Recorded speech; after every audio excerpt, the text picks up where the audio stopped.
Brutal Honesty here, back for another session. We're going to feature a guest tonight called Clint Richardson. I'm going to wait for Revolution Radio to start up another minute or so. At 2 p.m. Monday to Friday on Studio at Revolution Radio. Be evasive, but that doesn't mean that they're telling the truth as opposed to fiction. And in Genesis chapter 6, verse 4, and there were giants on the earth in those days, and also after that, when the sons of God came unto the men, indicating that there were giants before the Nephilim. And sons of God, plural. They were talking about Jesus coming down. No. I'm Steve Crawford, host of Factor Theory. Join me every Sunday night from 10 p.m. till midnight Eastern Standard Time on Revolution Radio at freedomslips.com. Check it out.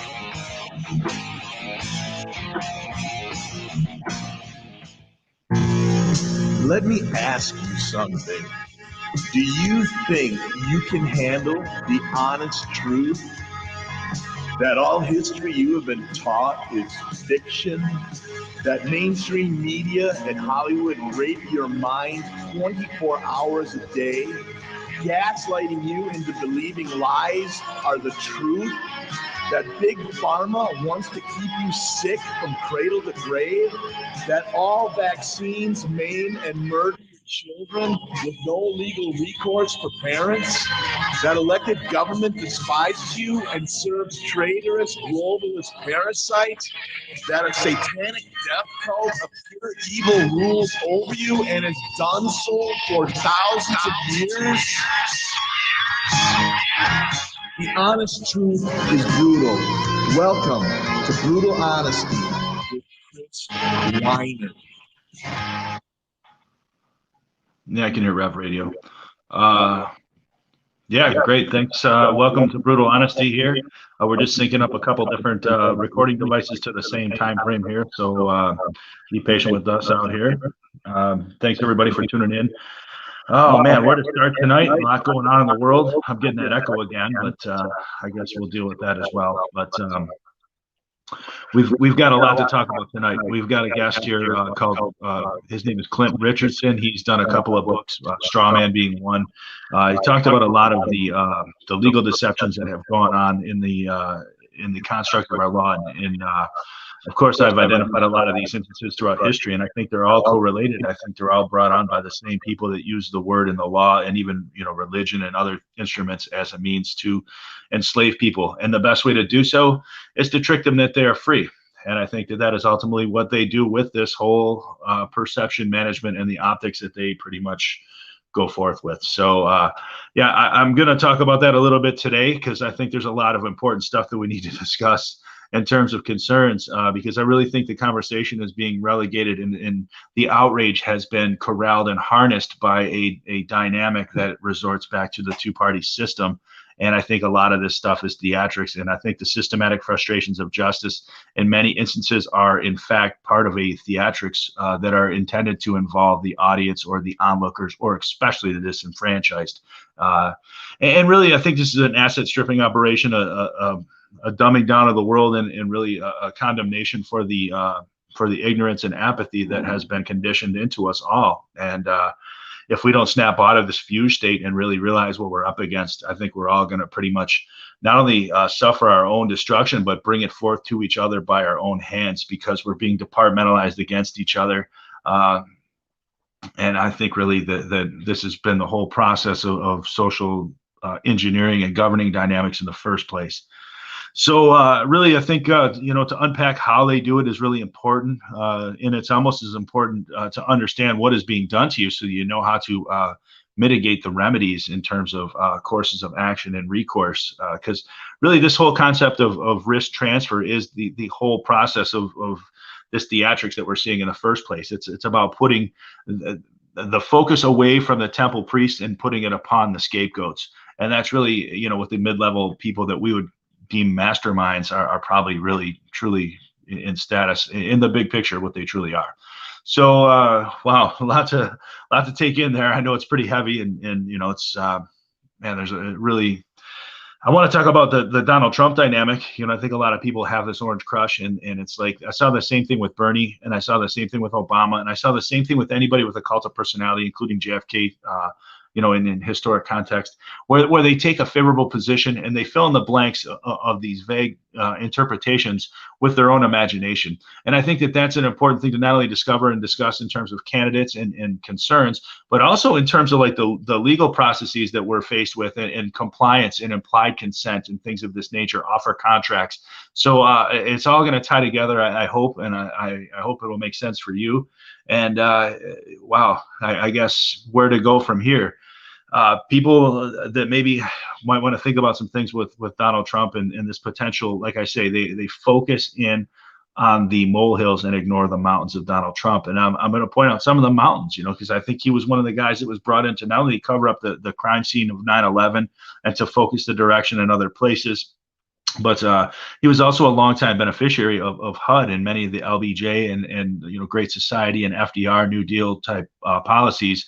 At the highest levels of corruption, through C. Dillon Reed and some of these Section 8 housing projects and, the unions, the mafias and the guilds and, construction guilds in New York City, we'll say. So one of his mentors was a guy named Roy Cohn, a guy that undermined McCarthy from within. He's a guy that pivoted the Red Scare into the domino theory. And of course, he's done many other things in terms of not only his personal character, but his bulk of his profession was really being a slippery rock, and I'm giving him way too much credit in terms of let's just say moral scrutiny.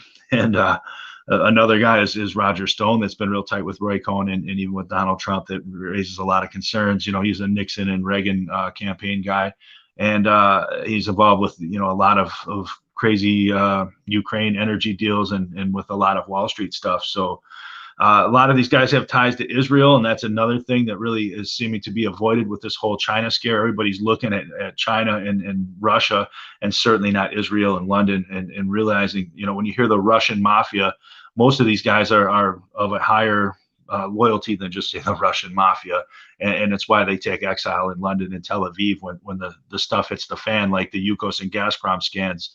And this is another thing too. If you remember, there's Jeffrey Sachs and Larry Summers were involved through Harvard and the World Bank, involved with these Gazprom and Yukos scams on the citizens by the energy companies in the Yeltsin coup. And this is really something that they were even held liable in a court of law. So I have to say, and paid, I think, 2 point something. I thought it was $1 billion, but man, I could be wrong.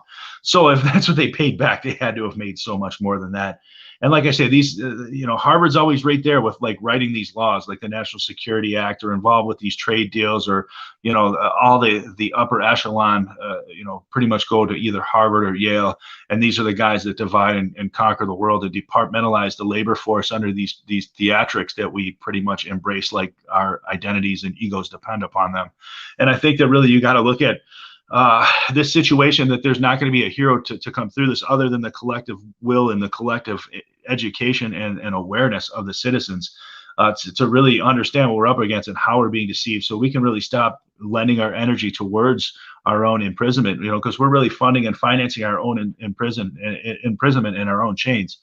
And wow, I guess when you get into some of these other things that I got to go about here, I want to talk about, Donald Trump talking about going after Goldman Sachs and Hillary Clinton and all these things, and he never did a damn thing with that.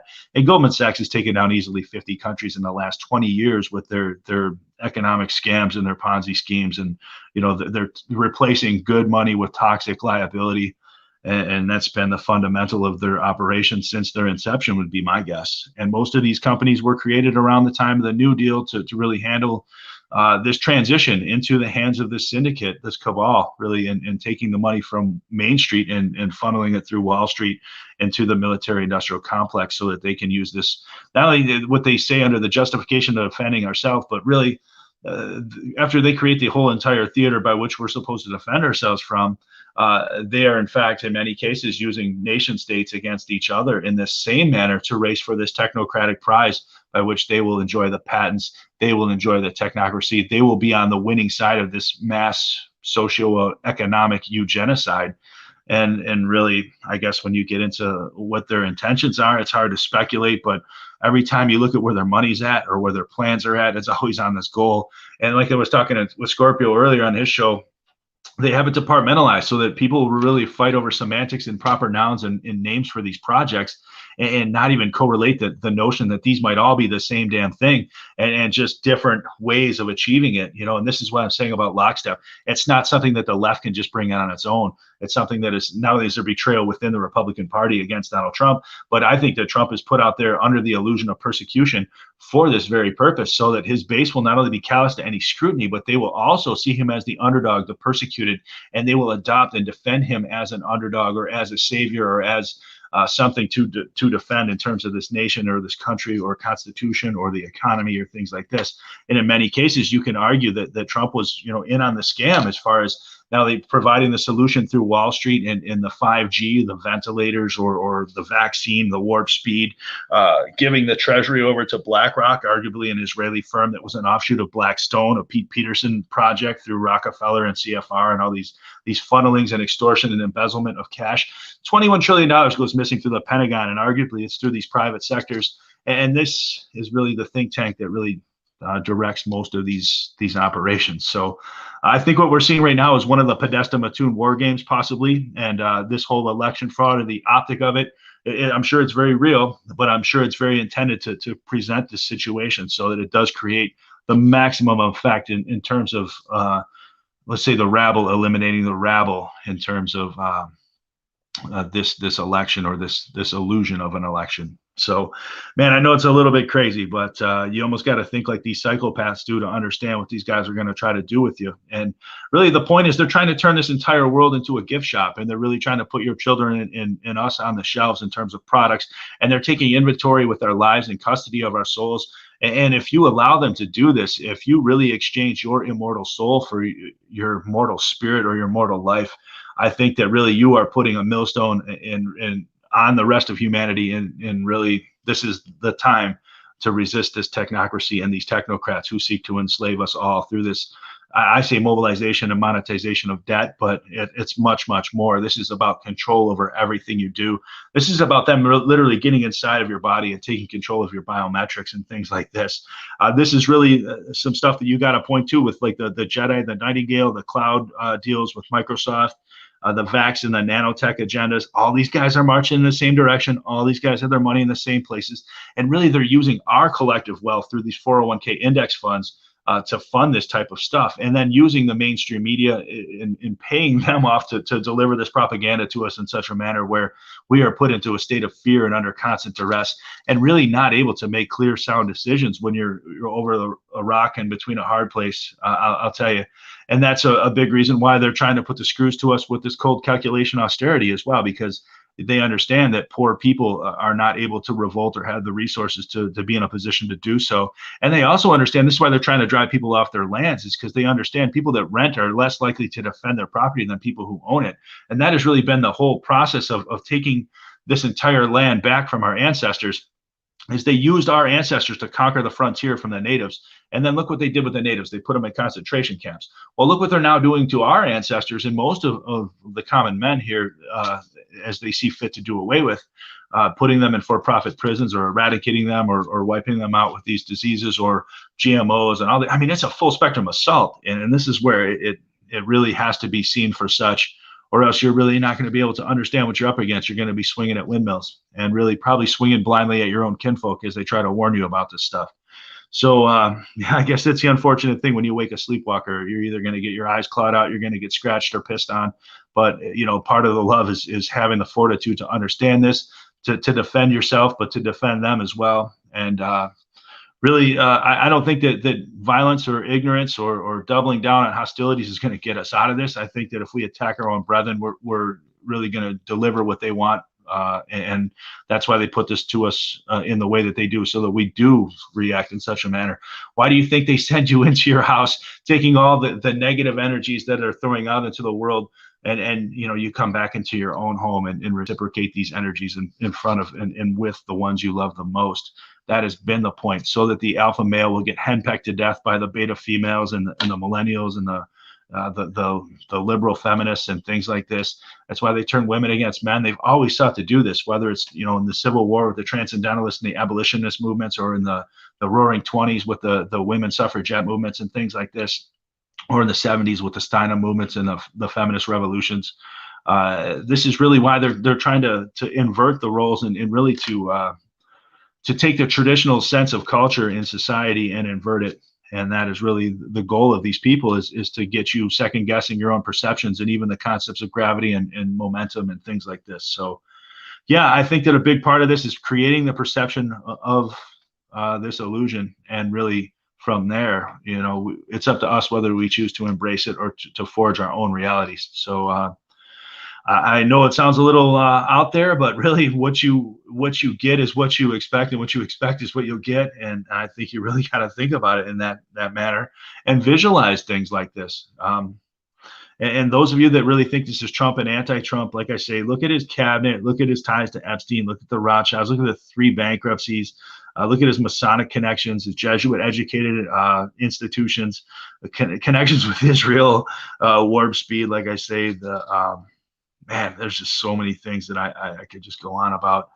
Resorts International, just getting there with that. Meyer Lansky's front, it was an old DARPA CIA front. Trump's uncle with the Tesla alien custody stuff, like I say, taking this stuff that the deep state has been trying to deliver, manufacture, and perfect since Tesla died in 43.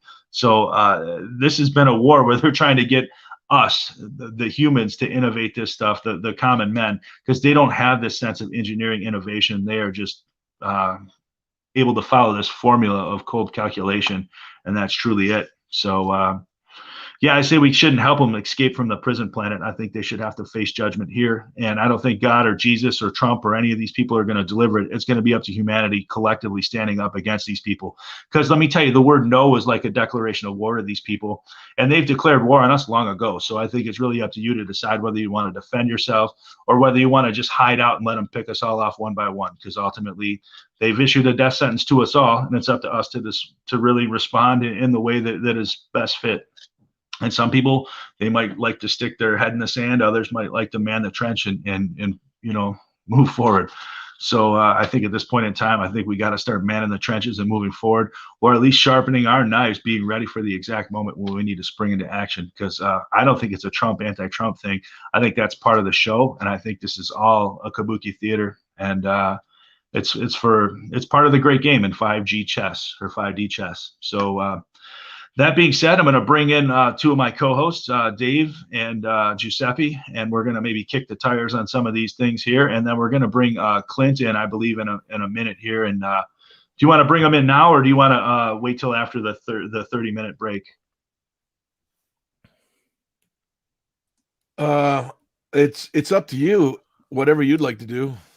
Well, why don't you guys go around real quick, and then we'll bring them in. You guys got anything you want to talk about or add to that? Yeah, I thought excellent intro, and I've been perusing Clint's reality blogger website and the intro to his fascinating book, Strawman. Let's see, Strawman, the real story of your artificial person. And so a lot of fascinating stuff with this fellow. He's definitely gets it and is trying to help other people get it. And so I think we're in for a great show. Yeah, fantastic. Dave, you got anything? Sure. I'd just add that, Clint is sort of a legend among certain circles of people. He's sort of been doing this work for at least 10 years that I know of. And I thought you did a great intro there, Chris. And you touched upon a lot of things, and sometime we'll have to dig a little deeper into President Trump's background, the bankruptcies, and some of his odd connections. So I think you opened up a very interesting portal there. Man, I really hate to be a ruiner here. I really hope he's legit, and that everybody that's telling me that they know better than I do that he's a white hat, and he's I mean, he just hasn't proven to me that he is, and I would love for him to prove me wrong. And when he does, I'll be the first to eat my hat and thank these people for their fortitude and their vision. But at this point in time, I can't bet on delusion anymore. It's like I'm watching the X-22 report for 4 years, and it's like they keep saying tomorrow's the day, and it's like we're almost out of tomorrows, man. And I mean, pretty soon we're going to be in a pretty tough spot. Well, I'd like to see some evidence that the so-called white hats even exist within the federal government. I'm not convinced they even exist personally. Yeah, they're probably all departmentalized, like I say, through this theatrical illusion. They did it in the Cold War left and right with Gladio and all the stuff here and the communist scares and all that stuff. And, Rothschild's running the whole damn thing. They did the same with World War II. The intelligence agencies running these things. Well, shall we bring in our featured guest? Let it rip, man. Let's bring him. Clint Richardson, welcome to Brutal Honesty. Hey, Clint. How are you, buddy? Greetings, guys. Thank you so much for having me. Hey, thanks for coming. Yeah, is my sound okay? Just want to make sure. Yeah, you sound good, man. All right, great. And Chris, did I eliminate the echo for you? Yeah, it's perfect. Thank you. Did a great job. Thank you. Thanks. Oh, Clint, you want to take it from here, man? I don't know if you're a listener or not, but man, let it rip, brother. I could actually just sit here and listen. It's kind of refreshing to actually hear somebody put it all out there. So, what I did kind of garner from what you were saying, this is how I got into all this in the first place, is because I met a gentleman named Walter Burian who was doing the comprehensive annual financial reports, and it was the only guy that made sense to me because he was actually looking at they're the audits of all these corporations, and it turns out governments are corporations. All governments are municipal corporations, whether it's the state, the county, the city, the districts, and all that. And so I ended up making my first documentary called The Corporation Nation, and looking at these CAFRs, and again, they're the audits of government, and they prove a lot of what we talk about, but they're sort of this hidden. I wouldn't say they're hidden because they're kind of hidden in public view, right? Like you can go to your library, you can get it, you can download it online, you can go to the Federal Reserve website and download the audit for the Fed. It's called the Comprehensive Annual Financial Report, and for some reason, that information has been kept out of this movement, the thing that we have. And you had Ron Paul, who I also consider, I'm sorry to say this, one of the gatekeepers, that would never talk about the CAFR. I'm like, what? If he wants to audit the Fed, there's already an audit. It's the best audit you're ever going to get, and it's called the Comprehensive Annual Financial Report. And what I found when I put all those things, when I got a hold of all those, especially the pension funds, as you mentioned, Chris, pension funds are essentially responsible for what we call globalism. That's kind of a well-known thing in the industry of finance, especially government finance. And yes, the more government employees they can have, the more taxpayer money they can put into these retirement funds. And through those retirement funds, guess what? All the banks you're talking about, all the Chinese corporations that we complain about, they're all owned by government through the stock market, through all the debt. You look at the Social Security fund, everybody complains that it's all debt. Well, debt is a very valuable thing. Debt is how billionaires are made overnight, because you're not only investing in the principal, you're also investing in this thing called interest, which is, 30 years out, you're going to make all this money. You can then hypothecate all those investments, all that debt, and you can borrow against the debt because the principal and the interest, and eventually you have this big mess we're in now. But I mean, you gotta understand the most important thing about all of this when we're talking about the banks and the bankers. Government is the banker. There is no other banker. Everybody else is just an agent of government, and that includes the Federal Reserve. And what you find is that through these pension funds, public pension funds, through all these different investments, all these hundreds of thousands of governments across the land, all over the world, they've been investing in all the stocks of all these corporations. They don't care what the stock is worth. They only care that they have an ownership portion of the stock. So if I take all the pension funds from all the different countries, and it would be really foolish to imagine that countries right now are in competition, right? That Canada and the US or England or whoever are somehow against each other. That would be pretty silly. When you take their collective financial interest in all these corporations, all the banks and corporations in China and everywhere else, you find that the ownership stock is always in institutional investors, which is government, etc. And because they have that ownership stock, and because if you're an owner of stock, you get a vote in the corporation. So guess who is electing the boards of directors for corporations? All corporations. There you go. Government. Who's electing the CEOs? Well, the board of directors, which is elected by government. Who's voting for CEO raises? The board of directors, right? So there's this symbiosis that I discovered kind of by accident, really, just listening to Walter Burian one day. I'm like, wow, that really makes sense. I'm going to look into that. And that turned into years and years of research, looking at hundreds and hundreds of what we call CAFRs. And they're still not a popular subject for some reason. It's literally the audit of everything, the backbone of everything that happens in government. And then they take that and they dumb it down into a budget report. And everybody knows about the budget report. But the CAFR, the audit, which is everything, all the stock investments and everything, still remains sort of this unspoken, thing. And once I understood that everything we talk about is, in fact, this controlled, very well audited, controlled thing, where all these corporations are indeed stock corporations. The ownership stock is of course gobbled up by government, and every time you can add someone to the public pension fund, you're adding taxpayer money.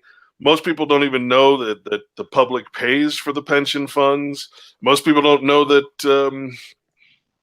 the welfare, what we call welfare in the federal government, almost, I would say the majority of money that goes to so-called welfare isn't going to people. It's going into welfare fund. And every time you hear about a fund, how about the school fund? How about California and its lottery, where billions and billions and trillions of dollars are going into it says it goes back to the schools.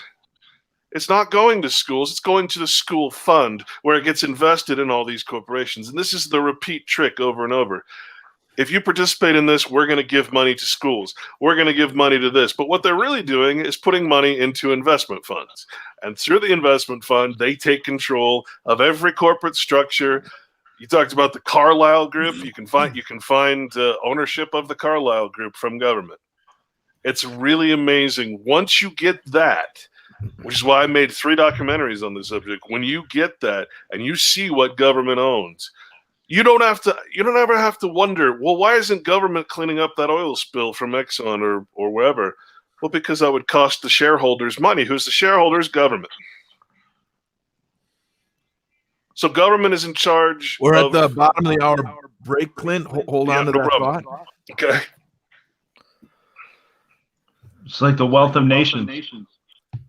Literally. Yeah, and people own nothing.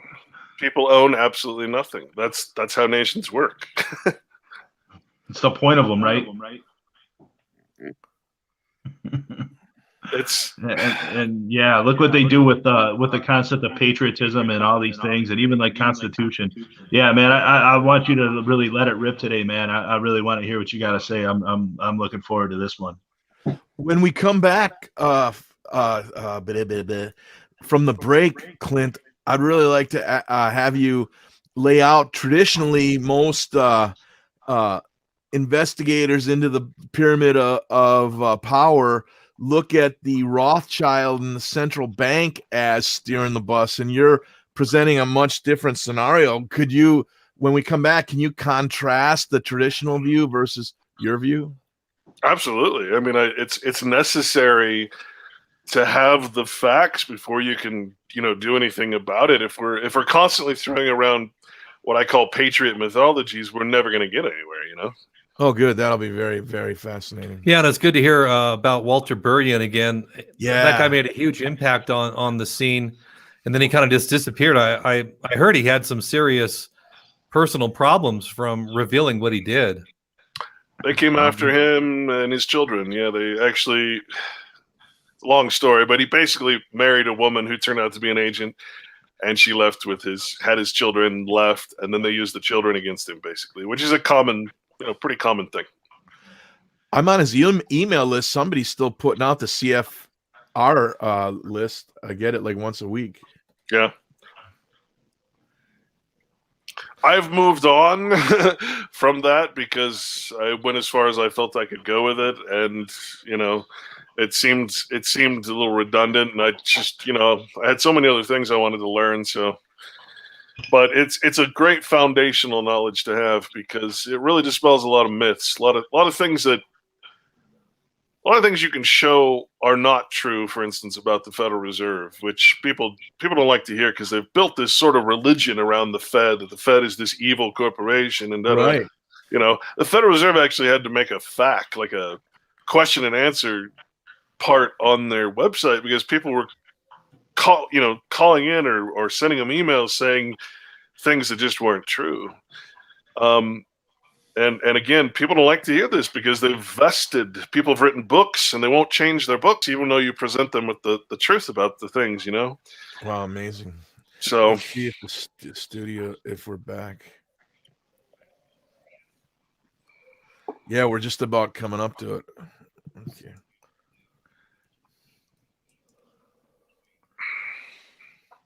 Clint, have you ever looked into like what Romley Stewart talks about with the Justinian deception, or like with Win Miller and like Jay Gould and all that, Russell J. Gould and all them talk about with like syntax and offer contract law and things like that? I know Strawman kind of touches on that pretty good. Have you done any other books other than that? I should have probably looked into it a little bit more. I've done. I'm not in a position to really print. I wanted to print my own work. I didn't want to go through an editor or anything like that, and I did, and it was I wouldn't call it a successful campaign, but at least I did it the way I thought I should do it, which is my book doesn't exist in the government world. It has no numbers, no signs, no symbols, which was the whole point. It's not approved by church and state, And I did two others sort of as a follow-up, and one of them is just on my blog. The other one I just did. I have a. Okay, we're back on Revolution Radio, and we're discussing the amazing revelation from featured guest Clint Richardson, author of Strawman and investigator extraordinaire. Before we get into it, Clint, are you still doing radio stuff? How do people get to hear you and follow you? Yeah, I did a couple of seasons of, I call it Red Pill Sunday School. That's the name of my YouTube channel. YouTube just banned my recent documentary, so now I'm on BitChute, and it's the same channel, Red Pill Sunday School. Just made two documentaries, one on the COVID thing, all the history behind it, all the panel discussions and Fauci funding it. All that is very true, and you actually hear it from the scientists' mouth who are recreating these viruses, and it's pretty frightening to hear what they have to say because they're very they're frightened themselves that if any of their creations get out of their labs, then lots of death and devastation will happen, because what they do is they do this thing called gain of function, make something more virulent, more contagious, more deadly, airborne, you name it, so that they can study it in the lab. Not that it's going to ever happen in nature, but they want to be able to study it in the lab. And this is called dual-use research of concern, which means basically it's kind of like the nuclear bomb. Nuclear energy could save the world, while nuclear bomb can kill the world. Well, right. Their claim is, well, we're doing it for vaccines, and we're doing it so we can study and be prepared for something that's mutable and changeable, right? It's crazy. And then the other side is, of course, it's all open, so anybody in the world can now download the blueprint, right? The RNA, DNA, epigenomic sequence of a killer virus, printed in their garage if they want to, because that's how advanced science, so-called science, has become. So that's the wagging the dog is on there. That's what that's called. And then I just released Lethal Injection 2. Lethal Injection, the story of vaccination, was my first documentary, and I just am releasing the next part of that. And it's going to be about a 40-hour series on the entire structure that's behind everything. So during the break, I asked you if oh, hold on a second, that's weird. I'm catching the echo. I shouldn't be hearing. Yeah, I get it too. Tag. That shouldn't be happening. Anyway, Oh, it's gone now. That is weird.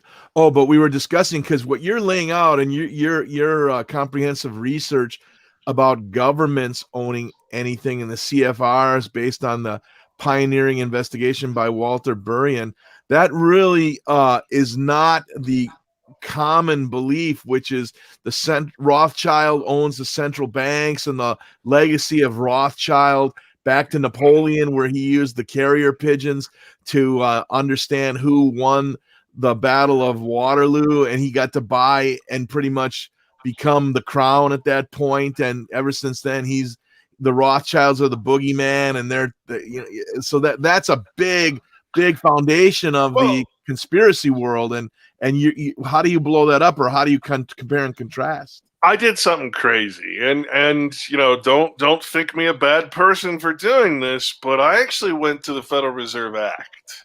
I actually went to the congressional record. I actually went to the source, the primary source, and I did all my research there. I didn't read Griffin's book. I didn't read this. No, I actually went to the source. This is what I do for a living, basically, is go to the source and say, okay, is the theory, is the story, or his story, is it true? And in almost all cases, I find that it's not true, that the story of the Founding Fathers is, it's as true as you want it to be. And if it makes you feel better about being a debt slave to the United States, great. But the whole thing comes back mostly on us. The self-responsibility, there's something we don't like to take around here. So I went and I looked and I said, okay, is, for instance, G. Edward Griffin, whatever his intention, whatever you might be the greatest guy in the world, great. But what about the information? Is the information true? And it turns out no. In fact, if all those congressmen were in session to vote no against the Federal Reserve, it still would have passed. So that's one fallacy gone. You can just look at the congressional record, right? And then I went just the Federal Reserve Act, and I found the CAFR is a requirement. So there's your audit. There's so much more to this. For instance, Congress passed a law that says while in a public forum, in other words, something you and I might see, the Federal Reserve chair has the right to refuse Congress information. Why? Because it's a public forum, not a private forum. Therefore, we think, the Federal Reserve is this monster that can refuse Congress. No. There's one maxim in law that cannot be ignored, and that is that the creator controls, okay? God controls nature and reality. Men control what they create. That's, invention. So who created or who invented, who wrote down the words that created the Federal Reserve? And that was Congress. And there is no way to get around the fact that that is true. Now, what you can say is that every corporation that is created by Congress, because Congress obviously doesn't have time to do all this work. It can't control the post office and the Social Security and all. It can't issue all these checks and do all these things. It has to create these corporations, right? These what are called independent agencies of government, right? Well, that means it's private. No. It's called an independent agency of government. Now you go to Wikipedia even, and type in the phrase independent agencies of government, and it'll give you the whole list. It'll say the post office, it'll say the Securities and Exchange Commission, and 30, 40 other corporations that are created by government. And right in the middle of it is the Federal Reserve. They all operate the same way. They all have a board of directors, and they're all the same. There's no difference between the post office and the Federal Reserve. They're an independent agency of government. The independence part does not mean that it has omnipotent control, right? We're not complaining that the post office is separate somehow from Congress, or that all these different organizations and associations and agencies, I should say, are separate from. No one ever cares that the post office is a completely autonomous thing from Congress that makes its own rules. But somehow the Federal Reserve is therefore this monster that is private and not part of government. What about all these other corporations? It's just not true. And I've gotten more flack and more people basically hang up on me or give up on me because I've said these things. I've pointed to the primary sources. I've said it goes against this, like I said, the patriot mythology. We have to believe that there is some monster other than ourselves that's causing the problem. And really what it boils down to is exactly what Chris said in his intro. Basically, we're the ones that are either going to accept it or change it. It's our compliance. It's our volunteerism. It's our acceptance of this whole thing. We respect. I mean, if you think about it this way, why is it the Rothschild has so much money and so much property and so much power? Right. That's the key question. Well, it's simple, though. It's a simple answer. It's because I respect the value of that artificial thing that he and his bank get together every day and declare what the value of it is. That dollar or that franc or Bitcoin, whatever, or Bitcoin or gold. I mean, the price fixing for gold happens at the Rothschild Bank in the city of London every day. Yep. Our offices, U.S. offices, are in the city of London. They get together and they price fix the price of gold. LIBOR, Forex, COMEX. Do you want to know something crazy? The price of gold is fixed. It always has been fixed. It's never changed. By law, the gold that the Federal Reserve holds on behalf of the United States will always be and has never changed. It's at $42.29. It never has changed. The market value that they're manipulating all the time, that's completely different. That's fiction. That's fairy tale. But the actual gold that's held to back the good faith and credit of the government, same amount, always held at the same price, because it wouldn't make sense to have something like that is that volatile that is backing your entire structure. So they fixed the price. That, again, is in the Federal Reserve and the government's, the Treasury's financial report, comprehensive annual financial report. This is the audit of government. You will not find this information anywhere else, right? And then you go into the alternative realm and you hear all of these, like I said, patriot mythologies. There's simply, a lot of them are simply not true. We have to sort of create these beasts and these evil villains to make ourselves feel better. And it's time that we step back a minute and realize that all history is written by the victors, and that the more faith and the more belief, the more respect we give to these historical lies and fallacies, the more powerful those who tell them become. And so why does Rothschild have all that power? Well, because he has trillions of those little things that represent wealth. What would happen if tomorrow you and I stopped using the dollar? What if tomorrow we stopped respecting all the valuation, which is mammon, by the way, the value of things that they set? What if tomorrow we said, well, that's great that you have trillions of little trinkets, but we don't respect their value, and so they're worthless. See, it all depends on us. It all depends on the delusion that we have that money has value. It does not. They set the value of their own currency. They set the value of the stock. They crash the stock so that at that point they can buy more because they sold it at such a high price. Now they're going to crash the market, buy it low, put it back up here with Trump, right? Trump's the hero of the market. Now Biden will probably come in. They'll probably crash the market, and the whole cycle will happen. Trillions of dollars will get siphoned out from the economy, as we call it, from the crash of the stock market. That money doesn't disappear, by the way. That money is, when the stock goes down, it's because someone's selling the stock.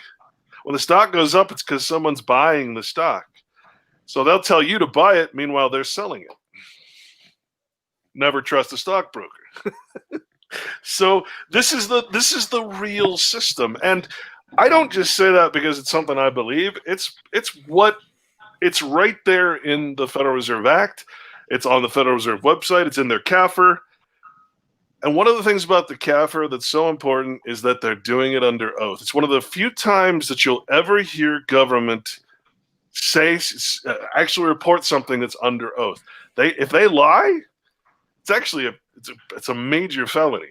So That's the one thing you can actually go to and say, okay, well, that's a true statement. And it's because it's the audit. It's like their Achilles heel. So anyway, the whole creature from Jekyll Island thing is just a complete myth. And you can go step by step and you can disprove just about every aspect. Even the quotes. The quote by, was it Wilson? When he said, "I'm a most miserable man. I've created this banking system." That quote was from his campaign speeches years before the Fed was penned into existence by him. He ran his campaign on the creation of the Fed. He was very pro-Fed because at the time, you had all these banks that were completely out of control. They were mafia run. They were running ragged. They were creating all kinds of funny money out of thin air with no regulation. There needed to be a structure that controlled that. Now, did it need to be a central bank? Well, no, because that's one of the planks of the Communist Manifesto. So no, but there needed to be some kind of control structure. So that's the short of it. I wrote extensively on this. I wrote extensively on how Ron Paul was manipulating people. He wasn't referring to the CAFR. He was referring to something else. Never talked about the audit. I mean, it was an amazing time because I lost a lot of listeners and followers because I was going against the religion that people have that they call the truth. And it's just not the truth. When you go to the primary sources of things, a lot of this stuff falls apart. And you really... Again, when you discover that government is collective government, as Walter Burien used to say, is behind all these stock investments, it's behind globalism, is behind everything that China, they built up Russia, they built up Mexico through these investments. This is globalism. So we complain about China, we complain about that, but the fact is we own most of the stock between us and other countries. So hey, Clint, do you mind if I ask you something before we get too far along? I wanted to ask you about the Aldrich plan and what had basically Congress had supposedly rendered over their ability to control the money to the Federal Reserve Board. Is this correct, according to your research? So or is this like one of the things you're saying is debunked? Well, this is the problem is that once you hear it's an independent agency of government, you think, okay, it can make its own law, it can do this. And so what you find when you do the research is that anything that's independent, which is all these different agencies, they can make rules. So let's take, do any of you have a wife and children? I have a wife and 3 furry husky children. Well, there you go. And would you say it's accurate to say that you're independent of government when it comes to your own house? You make the rules for your own house. I mean, maybe your wife, but between the two of you, that you're the government of your house. You run that sort of corporation, or because family and corporation are the same words. So you run your head of household, whether you like it or not. That's the law. Would you say that you make your own rules in your household? Oh, of course. Now, do you think your rules are higher than the law that governs you as a legal person? I personally do. Maybe not everyone does. You're probably the wrong person to ask. I believe in natural law. But you get my meaning. The Federal Reserve. The Federal Reserve as an independent, we'll just take the post office. Post office as an independent agency with a board of directors, all the things the Federal Reserve has, is allowed to make its own rules. Okay? That does not in any way make it above the law.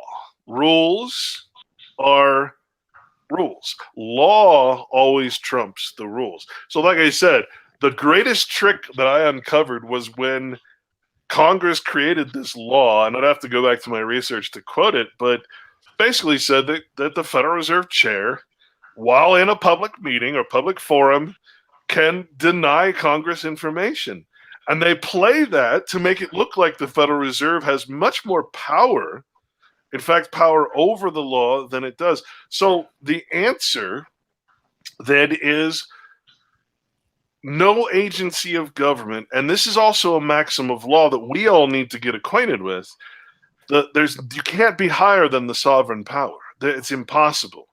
A sovereign power can never grant more power than it has. So there's no way that a government can create a corporate structure or an agency and then give it higher power than itself. You cannot be any higher than this false god that creates. The creator controls. This applies to persons, or strawmen, as I like to call them. We can never have a allodial title, but we can have perfect title. The allodial title, the highest title, is in the states. And they can grant you a fee simple or free type of title, but you can never be higher than the power that you are trying to gain power from. You can never be higher than the government. That's the big problem with a lot of these beliefs. You got to apply these maxims of law that really let you know it's impossible for the Fed to have higher power than the government that created that. And the word God, by the way, is a generic term that means magistrate, governor, president, you name it. Anybody with power is a god. Government is God over the Federal Reserve, period, end of story. There's no getting around it because that's the system that we're under. There's no way that you can be higher than the sovereign. And that is why government recognizes the higher power. In other words, God, the Jehovah, right? It actually recognizes an act of God. When you're talking about an insurance policy, for instance, oh, well, we're not going to cover you because it was an act of God. It wasn't an act of man. Well, what does that mean? Go to the legal dictionary, read what it means. It means an act of nature. Or it means something that the Jews made up to enslave us all. Well, no, because what they're talking about when they say an act of God is the true meaning that has nothing to do with religion or anything. The Bible's a book of law. It's nothing more and nothing less. This is one of my areas of great study. And it really teaches you how not to get stuck in what we're stuck in if you give it the chance. And you actually, what I did is I went back and I looked up all the words in the ancient Greek, in the ancient texts, and the lexicons and the concordances, and I found out, hey, yeah, we're completely wrong about this too. We hate religion and therefore we hate the Bible. Well, Bible is against religion if you actually read it. It's really shocking what is in the Bible because everything in there is against the legal system that we're all participating in. It's the key to freedom.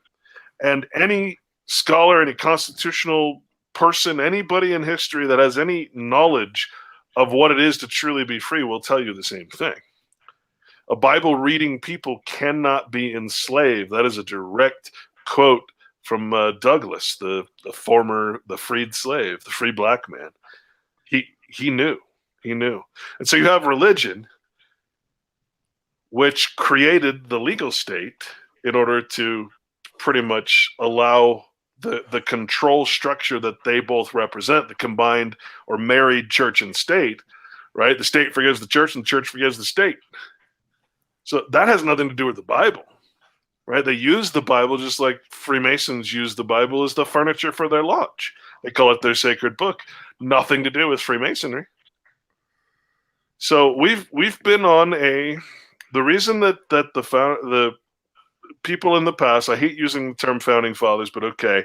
The reason they use the terms unalienable, God-given, natural, all these terms are referencing that which is out of the control of man or out of the control of government.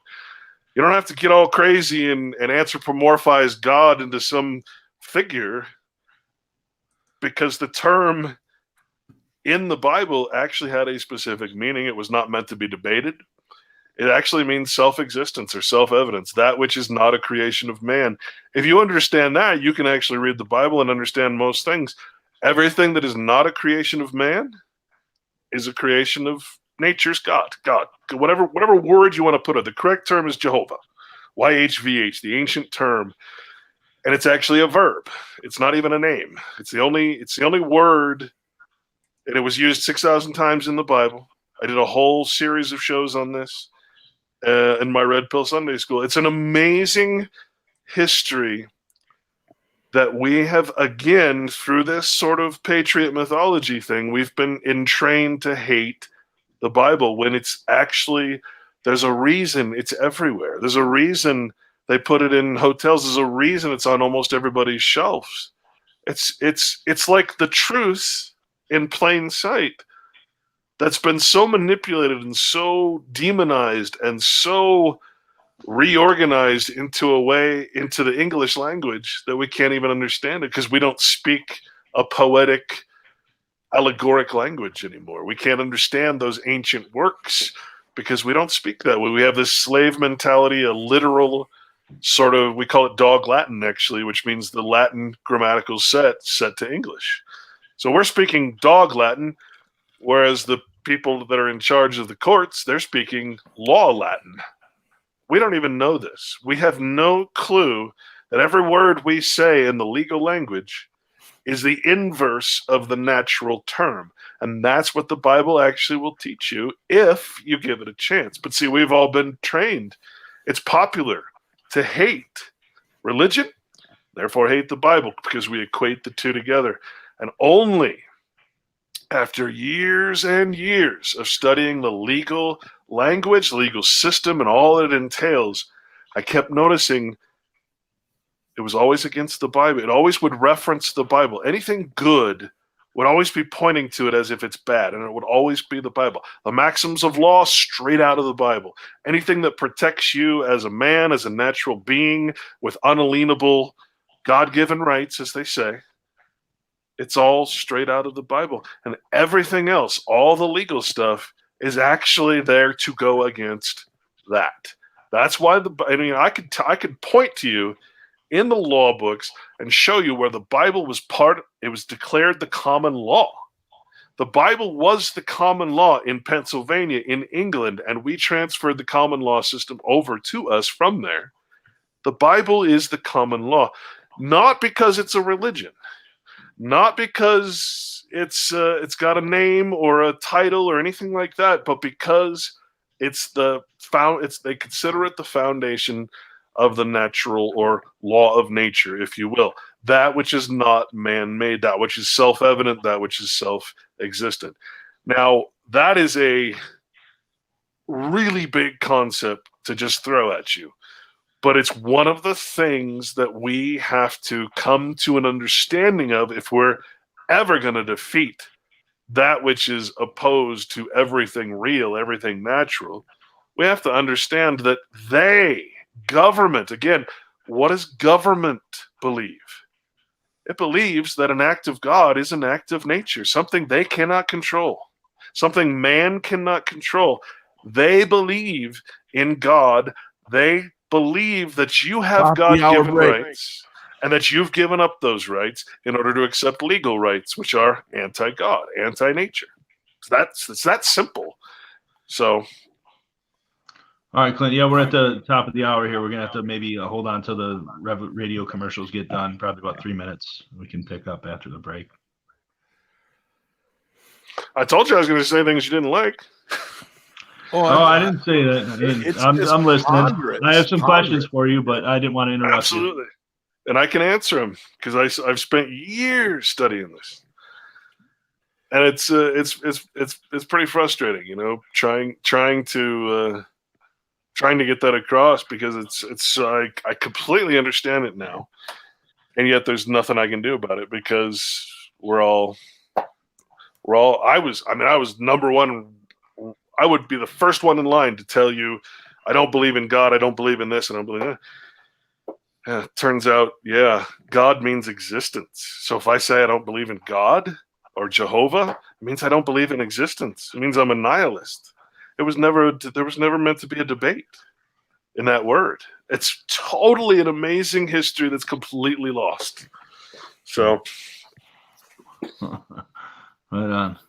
So, have you you mentioned the Masons a little bit there? Have you looked into like some of the tract societies that come out of England and come into the United States through like Charles Taze Russell and some of these other people that are, probably tied with the old British aristocracy, the parliamentarians that really found the initial charters and send their kinfolk here to settle America in the 1600s? So I think it goes back a long ways.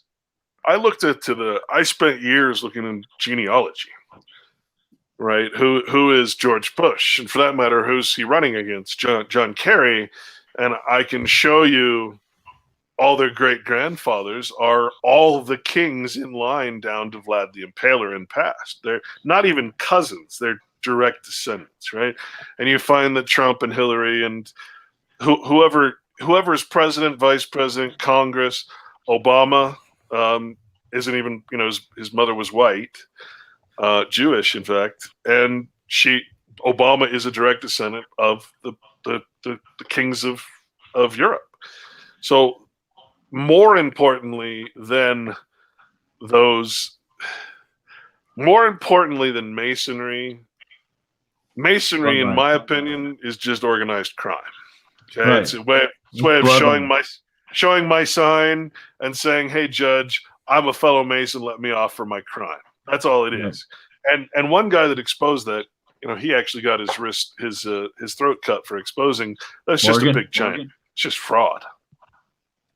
You talking about William Morgan? Yes. Yeah. Yes, absolutely. Yeah. Yeah, I know about that.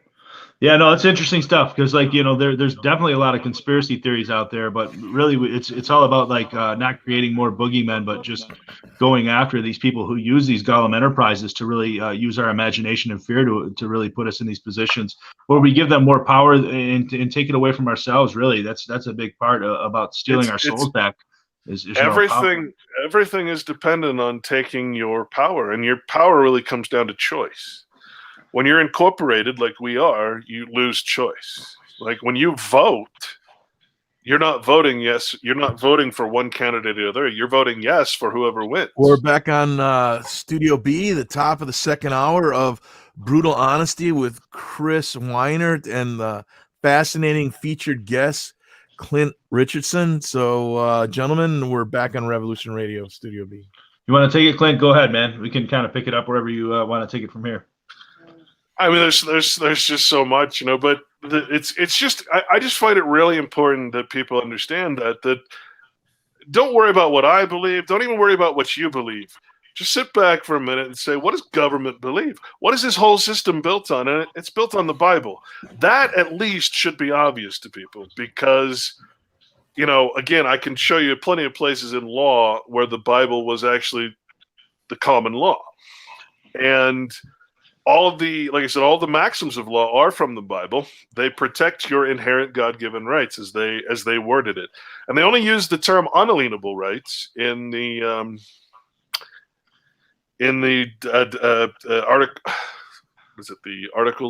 Declaration of Independence, excuse me. They didn't use that term any other time because unalienable means you can't sell your rights. Unalienable means unsellable or unlien. No lien can be put against your rights. Government cannot take them. So they only used that term that one time, and they used God-given, and they used all these beautiful terms, and then they created the United States. Everything changed because they're creating that which is opposed to that. So it became inalienable, and that's the only term you're ever going to hear from now on. You look up the term inalienable, that means something you can sell. You still have them. They're still here, but you've traded them for legal rights. You're not claiming your unalienable God-given rights. And guess what? Very important, again, for the patriot movement to understand something very important. U.S. citizens are not protected in any way by the U.S. Constitution. We're not party to the Constitution because the Constitution, as Obama said and every other constitutional scholar you'll ever listen to, the Constitution protects what is called God-given inherent rights. Rights that you already have. As a U.S. citizen, there's really no difference. You're talking about agency, and agency falls under the law of master and servant. When you become a citizen of the United States, in our case through the birth certificate process, you're giving up everything and becoming an agent of that principle. Right? In law, agency is everything. If you don't know the law of agency, you have no idea how citizenship or anything works because agency, trustor, trustee, that's agency. Employer, employee. The employee is the agent. The employer is the the principal, excuse me. Government is the principal. Citizens Persons are the agent. Persons don't exist. They are property of government. It's a status in society. You don't own it. You don't own your persona, your mask in the Latin. This is the whole problem. This is the straw man idea. For instance, if you rent a car, it's just a vessel you're operating in commerce. You don't make the law. You don't have a choice. You follow the law of the road you're traveling on, the law of the country you're in, which dictates that vessel or that person, if you will, that property, is under government rule. So our problem is that the Patriot mythology is we are the people. We're not the people. We're not even Americans. We're in a corporation, a district outside of any of the states. So we cannot be the people because people means states. We're in a district outside of the United States proper, the States United, I should say, right? We're not even part of the states. We're all domiciled in the United States, which is a corporation in the District of Washington, D.C. Now ask yourself, does anybody know what the word district means? Well, I thought how can we be in the District of Columbia as its citizens and not know that district means seizure, distress, and distraint? It's another word for Caesar. Seizure. This is why we have the cesarean section. They rip the baby out of the body. You're seized from your mother's womb through the birth certificate process. You're put in the domicile of Washington, D.C., which is where your law comes from, and you have residence in the state you're born. Well, someone from China can get residence in California and go to school. You're no different than that Chinese person. This is the trick that they played on us. This is how they got us, as you were saying, Chris, in the beginning. This is how they stole everything from us, because they caused us to act like agents of them, of the principle of the corporation. We're not acting as the people. We can't own private land in the state. We're on a monopoly board, essentially, and the little car and the little shoe, that's our person. We can't operate in the United States in commerce unless we operate in the little person. So we go around the monopoly board, and everywhere we step is the property of what? Government or some private person of the state. We own nothing because we've been tricked into the United States in Washington, D.C., a corporation. That's it. That's the whole trick. And because of that, we give up our inherent rights and we accept legal rights. And I'll tell you what, if someone wants to pull this up real quick, just to verify, my favorite U.S. code is the one that tells you what your rights really are as a citizen. It is Title 42, Section 1981. And it says you have the right to be put in pain, taxed, licensed, extorted, and there's one other. You can read it if you want, but it also gives you the right to contract, which means your rights aren't unalienable, they're inalienable, they can be sold through contract. What's the devil's tool? The contract, right? This is our story. This is the truth that the truth movement doesn't talk about. And the reason we're so ineffective is because we're in this legal matrix. We have no idea we're even in it. And now this has been the area of my study. It's what I wrote the book on. It's my life's research and work for almost 20 years now, through activism, all this stuff, trying to figure out all this stuff. And I came to the point where, yeah, I get it, but it does me no good to have the knowledge if no one else does. Right. So I'm at Fine Law looking at 42 USC 1981A. Is that what I'm supposed to be looking at? I don't know. It's I think C probably has the part I'm looking for. C? Okay, let's see. You can figure it'd be 1984, right? I mean, just the ultimate. Well, that's right. Right. Congratulations. You have the right to be put in pain, taxed, licensed, and extorted. Winston will thank you for it. Yes. So do you want it, the U.S. Code 42, and then this is about like civil rights and right of recovery and things. Yeah, and it'll go down. It'll say that black people has the same rights as white people, and those rights are listed as that. Those rights are non-existent. Well, they're fiction. Yeah. There are rights assigned to a vessel, a person, a status, and you are operating just like I'm a clerk at a store. That's my status inside the corporation. I'm a citizen in the United States. That's my status, and citizenship means goyim.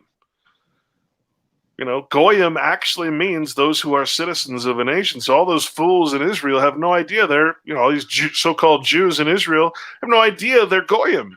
They're part of a nation. Hey, Clint, have you looked into Roman history at all, like in how they put this into Rome, like before the Vatican, and then use the Vatican after Rome to really deliver this system in?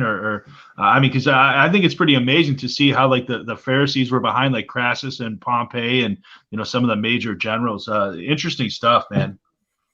Yeah, I pay more attention to how the law of Rome, which we call the lex. In the Latin, the lex scripta, which means which actually is strict law. And what the Romans did, and remember, this is all about taking away your choice. So when you become an employee of a corporation, you have no choice. You do what your employee, in other words, your principal does. You're an agent acting through the principal. So everything you do reflects the principal, right? If you do something that the principal doesn't allow, well, you can't blame or you can have protection saying I'm an agent, right? Agent is another word for attorney, by the way. So what happened with the Roman law is, again, the Pope created the I have this all, again, I'm doing this from memory, but the Pope created the state, the legal system, essentially, again, to protect the church, to form armies, to do things that the church or the religion, if you will, would never allow to happen. How about pedophilia, right? So the state can then protect the actions of the priest class, and the priest class can then forgive the state, right? So you have legal protection of that which is anti-legal, and you have religious protections over things that don't qualify for religious protections. It's a really brilliant system they created, and I have all that in my blog and all the different stuff. But it's been so long that and now I just kind of have the concept of it in my head. But yeah, the important part is how that lex scripta, in other words, strict law, got passed down. England was, of course, under. Anybody that doesn't know, I guess, that England was under the Grand Kingdom. The Pope has a lot of history to do, and there's a lot of history. There's a lot of mythology that goes around. It's hard for me half the time to even believe most of these people even existed, that there's a lot of that type of history that's mythology as opposed to reality. Trying to think of some names, just Josephus, for instance, people like that. Not so sure they were actually real people. But here's the interesting part, man. If you were to actually go into the congressional halls right now where they do the meeting, everybody has seen and just ignores the fasci, right? The Roman fasci on each side of the president, basically, or the congressional seat. For some reason, we just ignore that. You got the sign of fascism, right? The sign of the Roman Empire right there, which is the twigs bundled by the leaves, right? The twig. The symbol of power, because you put a bunch of sticks together like states, you can't break them, right? A single state you could break, but 50 states united, e pluribus unum, out of many one. So But what they never show you is the most interesting part of this whole thing.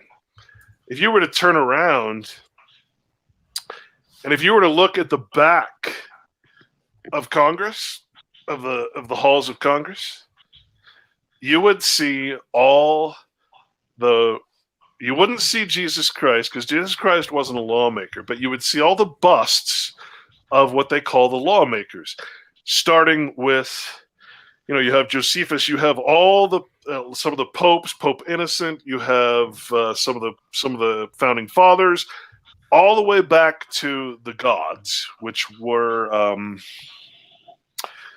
who was the first guy that claimed, I am the son of God and therefore I rule. I can't think of his name right now. The Code of Hammurabi. So you got the bust of Hammurabi. You got all these different busts of lawmakers that Congress says are the lawmakers of the United States law. That's who they respect as the lawmakers. Like I said, no Christ up there.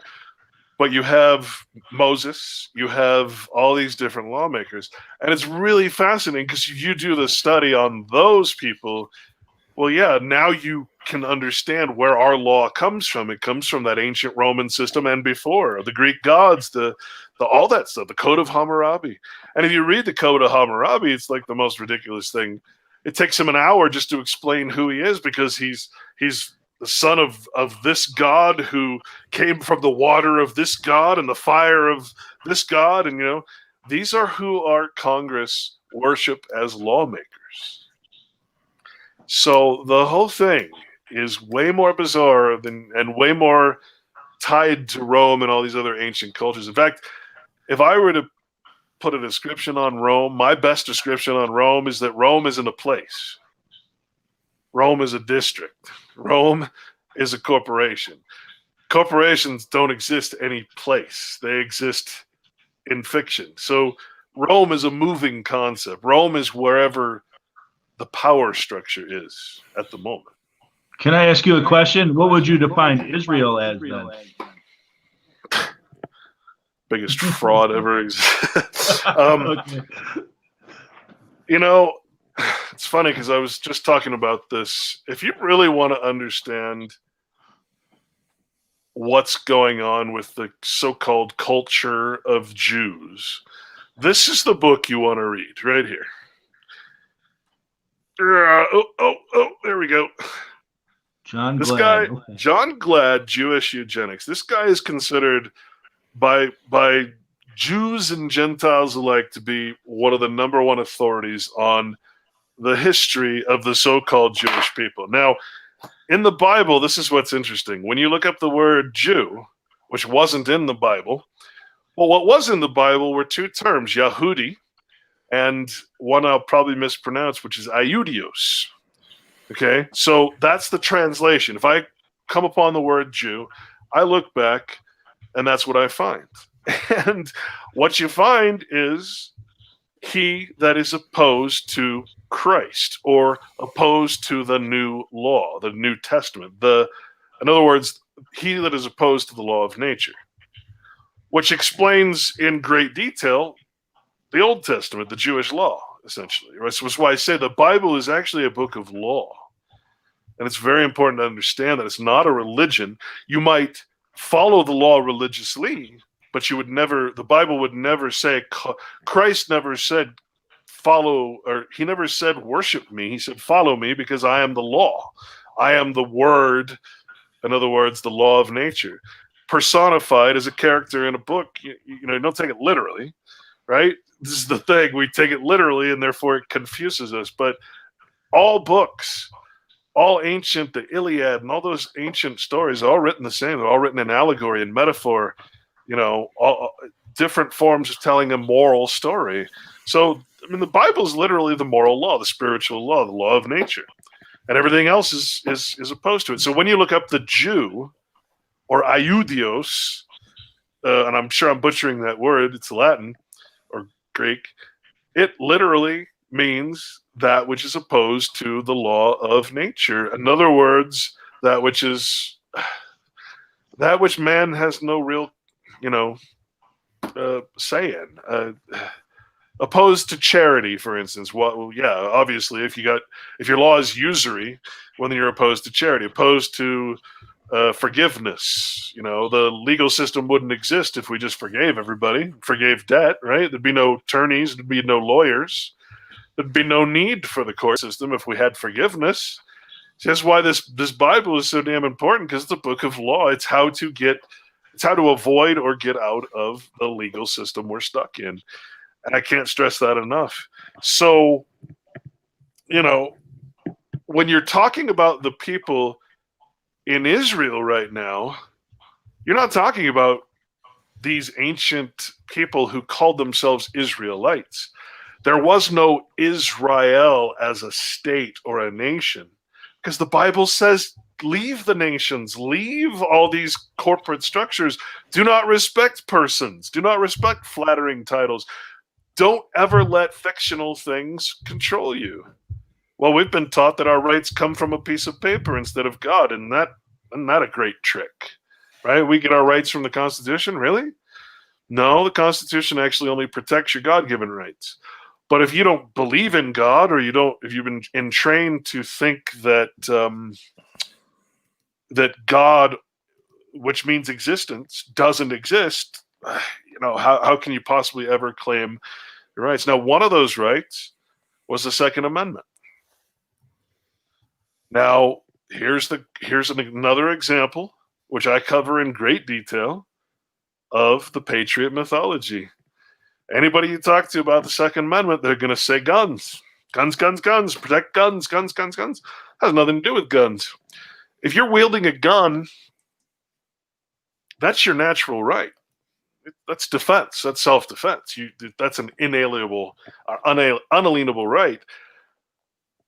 What the Second Amendment says is the right to bear arms. And if you notice, certain words in the Constitution are actually capitalized. Why is the word arms capitalized, and what does it mean when it's capitalized? Why is the word people capitalized? Because if it said people, that would just mean all the people of Earth, right? But when they deliberated what the Constitution should read, they said, should we say states or should we say people? Because people means states. We the people, we the states, right? So when you're reading the Constitution, they ensured that they could bear their arms, their blood right, their bloodline, how do you stay private?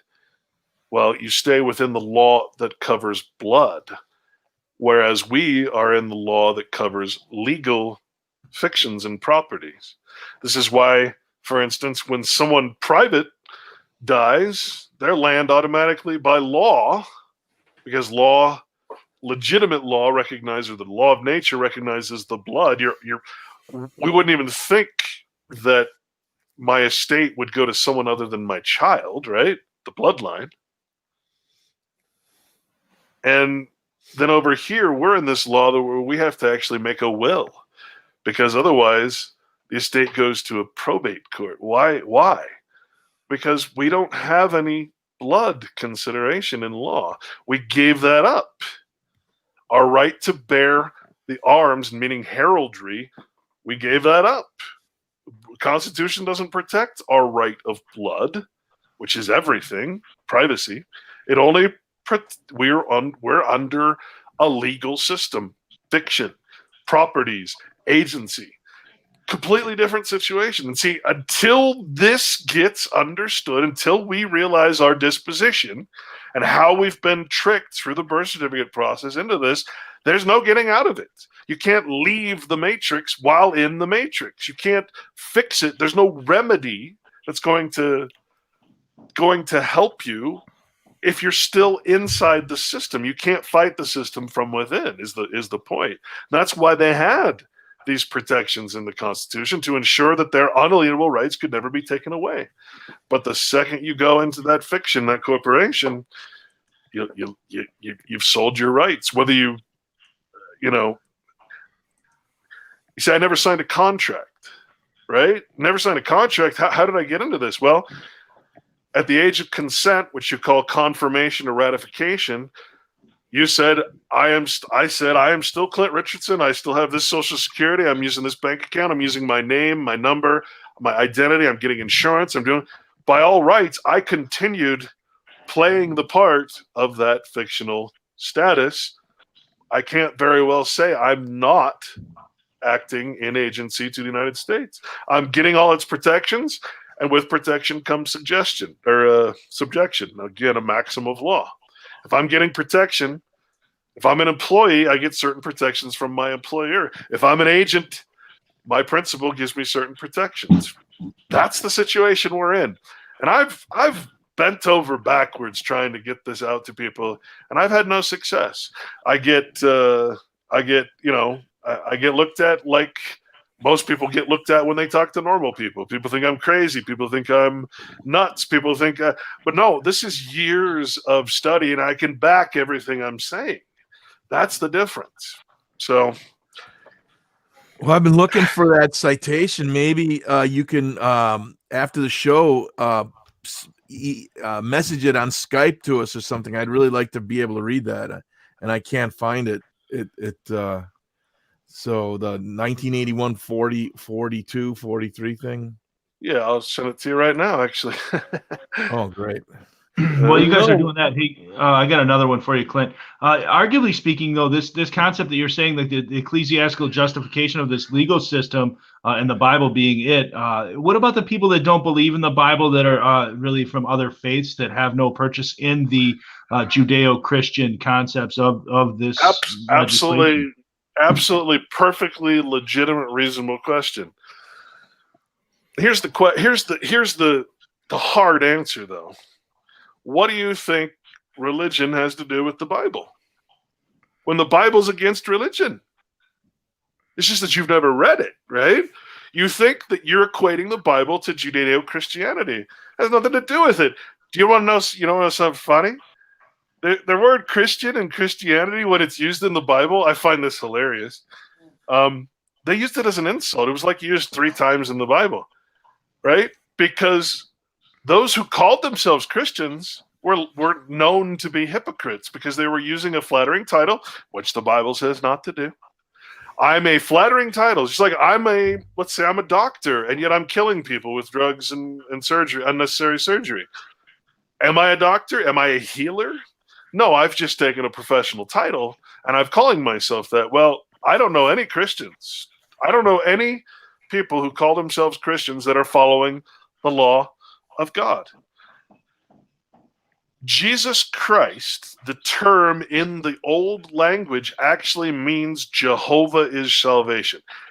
That's why the J-E is there, Yah, or Yah is short for Jehovah. They use it in a lot of Hebrew names. Again, I cover this whole history in my 2nd season of Red Pill Sunday School. But you got to understand that the Bible and religion are 2 different things. We use things as symbols that have nothing to do with what we are actually, how we're living our life or what law we're under. These Christians, they're hypocrites, every single one of them. Another word for hypocrite is simulation. We're living in a simulation. We're not acting the part we're calling ourselves by the title. So when you look up the word Christian in the Bible, it's non-existent. The only time it's used is like 3 different times, and it's an insult because they're saying you're a hypocrite. Look at that foolish Christian, because they're worshiping an unknown God. See, your question revolves around belief. When this term Jehovah existed before the Bible, it wasn't created by the Bible. This ancient term that means all of self-existence. In other words, all life, all existence, everything. It's a verb. God is, Jehovah is a verb, and I can't stress how important that is. It's not just a name. It is all being. That is not something that you say, well, I don't believe in.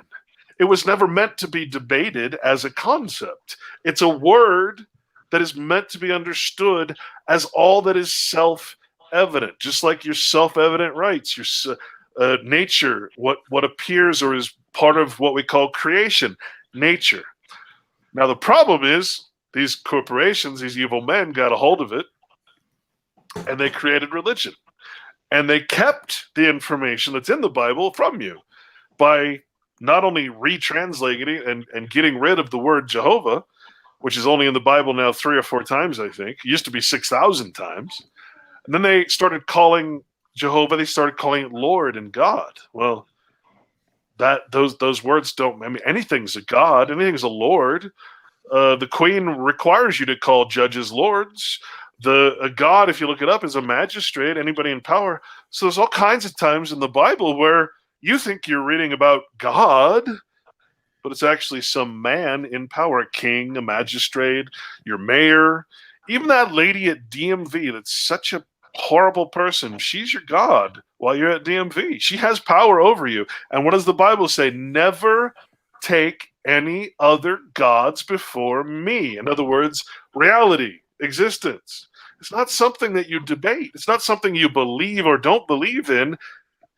That would be nihilism, right? So it was never meant to be a debatable concept. Now, the God that Christians are worshiping, that's an idol, right? Jesus didn't say, worship me as God, quite the opposite. He says, follow me. I'm the example of how to follow the law of nature, the law of God. It's brilliant, beautiful, but we've lost the ability to understand it. Man, wow. So are we in the break, Giuseppe, or? Yeah, we're just coming out of it, and then we've got a caller to bring in after the break. Okay, yeah, cool. I was going to ask about that. All right, yeah, we'll maybe take them in right after the break, and that'll probably do it for the show here. Man, hopefully we can have another show like this. It's flying by real fast, and well, I guarantee you're gonna get a lot of shit from this. So all I can say is verify. You know, that's all I can do. I've documented it all in my works, so you could go to the source of all this stuff. You can go to concordances, the lexicons. I've gotten to the point where I just don't give a shit anymore what people think. You're either going to get it or you're going to go the other direction anyway. So, you know, I'm not very popular anymore. Let's just say that. Why? Because I'm not talking about money. Because I'm not giving you hope that there's this evil Chris, villain. We're back for the final 30 minutes, and I think we now have a caller we'd like to bring in.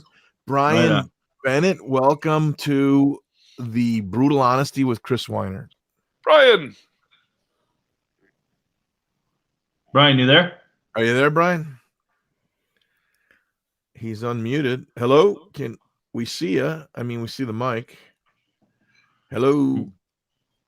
Brian, this has been very disappointing. I think Brian is on mute. He's muted.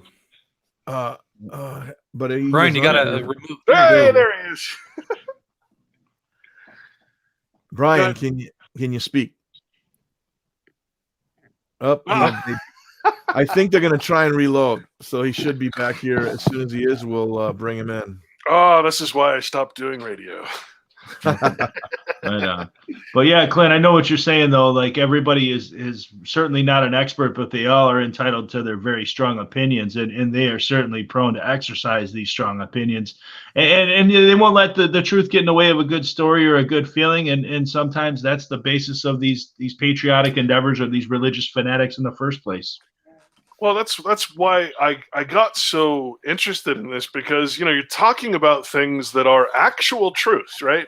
You got the truth movement, the truth of men, and the truth of reality, and they're two completely different things, right? Ryan, are you there now? Oh, there he is. There we go. Or not. Well, he's sure trying. Yeah. Let's see. What can we tell him? The truth is, Brian, we're censoring you. Shadow ban. No, I don't. Yeah, I have no idea what to do to get him on here, but hopefully that'll work. Brian, if you look in the lower left-hand corner, there's a little settings icon that says cam and mic, and you might want to click on that and make sure that your mic is chosen as the one you might normally use for Skype or what have you. Sometimes it might default to another setting that we're not hearing you. You could try that. I don't know. Maybe while you're trying to get Brian online here, we can keep the conversation going for the others that are tuned in. Of course, absolutely. Scorpio, you want to jump in for a minute? Yeah. Well, I think you're bringing forth some very interesting information.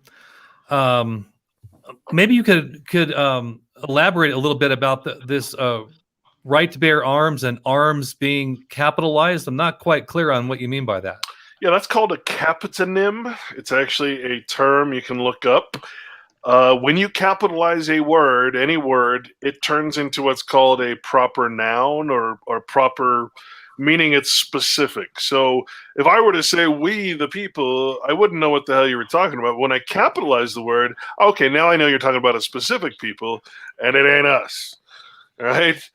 If it were us, then the people of California would not be able to send me a notice that says they're suing me because I would be one of the people. It doesn't make sense. So, right, again, extensive research on the subject, but the right to bear arms, for instance, the Washington arms in Washington, D.C., you can read all about that, and the importance of bearing your arms is the reason these people formed this country, the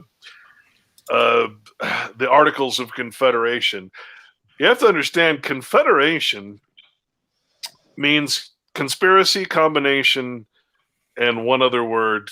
They're all the same word, basically. Conspiracy, confederation, and combination. So what does the Bible warn us about? Combinations of men, right? So we're talking about the wealthy landholders that are barons and related to the kings and royal families of England and the European countries. And you find this all around the world. It's not as if it's anything new. Look at Ron Paul, for instance. Talk about the king of nepotism. His son is now a congressman. The whole family's involved and profiting from all this stuff. They're bearing their arms to get their position. Do you think Obama is part of the Connecticut family, and I can't remember the name. Again, it's in my blog somewhere. But he's part of the Connecticut landholding family. You cannot be landholders, you folks that I'm talking to. I can't be a landholder because I'm not part of any state. My domicile is outside of America. It's outside of the United States, remember? The States United, I should say. So I'm not one of the people. This is very important to understand. It's not that I can't be, it's that I gave up that natural, or that sort of, if you want to call it this natural status or natural born, that kind of thing. We give that up for the contractual relationship that we call the birth certificate. When you're talking about bearing arms, the word, if you look it up in all legal dictionaries and probably every other dictionary, it's going to tell you it means heraldry. It's capitalized. So if it were arms, meaning guns, even the word arms, when it refers to weapons, it's anything that you hold up in your defense. It's not just guns, it's shields, it's horses, it's armor, right? So the idea that it only refers to guns is actually a really ridiculous concept that has been completely supported because, of course, those who are in charge, those who are of the bloodline and who have declared their right to bear arms do not want you to know that you could do the same thing. They want to keep you in this holding company called the United States. They don't want you to have power. They certainly don't want you to wake up and realize, hey, I could be an actual landholder and do something and actually have power, right, over the land, husbandry over the land, and not be under this national law, not be a goyim, in other words, right? But they don't want you to do that, so they're perfectly happy. Just like they're perfectly happy spending billions and billions and billions of dollars on the presidential election every year. Guess what?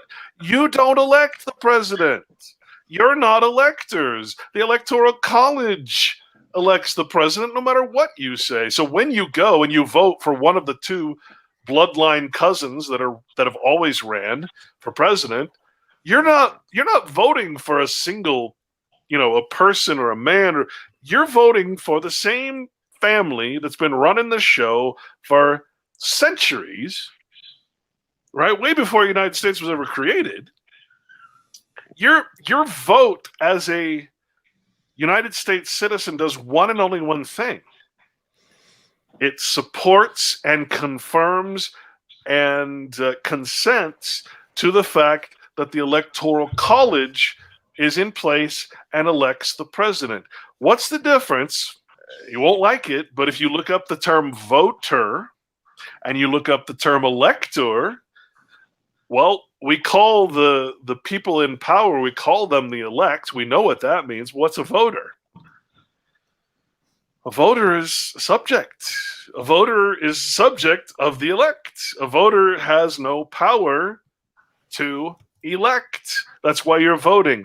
And your vote only does one thing, and that is legitimizes the Electoral College. The important part is it doesn't matter if you don't vote, if you vote one candidate or the other. Either one of those three choices that you make are a causality. It's the only choice you can make, right? So guess what? Your vote is nothing more than a yes vote for whoever the electors choose to be president. And they're putting up two cousins who have the most bloodline pedigrees to the royals of Europe. So no matter what you vote for, which choice between two evils you vote for, you're going to get evil. Your vote doesn't count towards president. It's a lie. It's a complete scripted lie, and it's just like the arms thing. We believe it means guns when the whole time it means heraldry. Your coat of arms, in other words. This is our problem, is the institutionalized ignorance that we have all been subject to, including myself. It took a long time to overcome that for me. And that is what guides our opinions and our actions. You got to realize, as a citizen, you see, that's the nature of a corporation, and why it's so important to understand that you're part of a corporation is that when you're in a corporation, when you're incorporated, it means you're incorporeal. You have no body. You have no choice. You don't get a choice. The only way that, and you said this earlier, the only way you know you're free is if you can always say no. But you can't say no in an election because your will is subject to the electors. Your will is subject to the rest of the vote. Your will is subject. There's no choice. It's all, as is shown in the Matrix, it's all causality.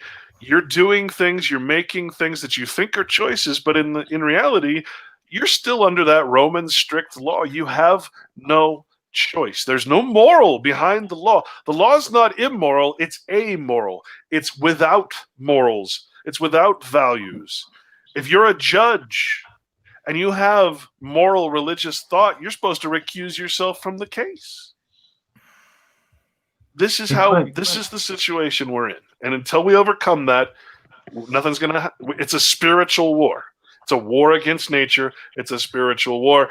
And I guarantee you that no political or legal remedy will ever fix a spiritual problem. There's a reason they call Christ the Redeemer. It means you're taking the natural law, the law of nature, over the legal law, over that which is opposed to it. Simple. Hey, Clint, I was going to ask you, I'm sure you probably have research into this, the Society of the Cincinnati, and the concept of this is derived from the Roman Cincinnatus, who was in charge of really trying to limit the plebeians from having the same rights as the patricians, but lending the illusion that they had the same rights. So it was more or less like gratifying them with the sense that they're actually giving the contribution to democracy and not actually delivering it to them. It's more like a token. I can't add anything to that. I can also point you to the Philadelphians. Why do you think everything happened in Philadelphia? It's straight out of the Bible. Go look at the history of the Philadelphians, and you'll understand we're still under the Philadelphians, right? The whole thing. Yeah, that was a perfect example of what's happening. It's Man, I can't wait to read some of your books, man. I really, this is kind of an exciting topic. Hopefully, I think we got a caller in here. Maybe we can get him on. Are you there, Brian? Maybe. I think that. But yeah, this is amazing stuff, Clint. Because there's people that are being targeted and like propagandized into words like a civil war under these illusions, and truly, it is wow, sinister. A civil war. Someone famous said this. I can't think of who it was. A civil war is a war of words. Nothing more, nothing less. It's a war of words. You mentioned. Do we have BB? No. You mentioned also the attack on like the identity politics and the attack on sexual orientation and all this crazy stuff that's happening. You got to realize there's a deeper meaning to that too, because what they're really doing is they're attacking the most fundamental basic structure of language, right?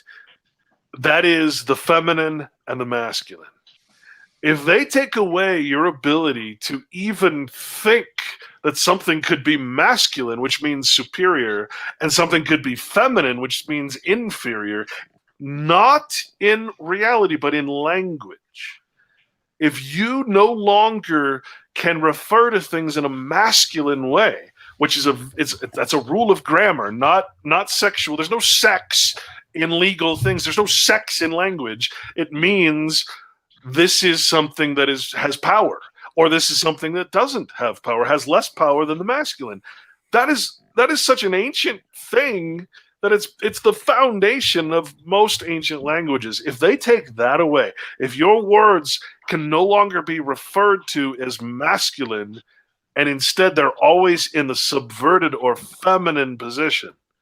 Again, nothing against women. It has nothing to do with that, right?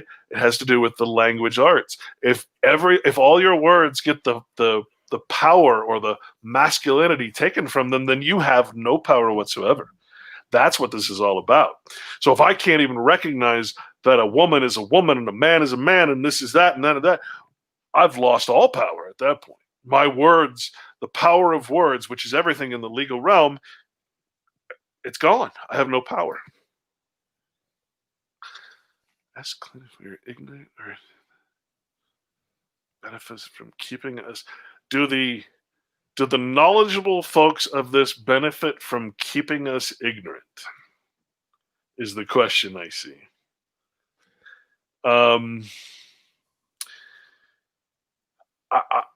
That is a definition of the Roman Catholic Church and what it has done to rewrite the Bible so that we can understand it. And again, it's written in a language which we call English. And if you look up the three forms of Latin, there's dog Latin, which is what we speak, guttural language, literal language, no poetry, no, we don't do metaphor anymore, right? And yet all the ancient languages are considered beautiful and poetic and all that, romantic languages, right?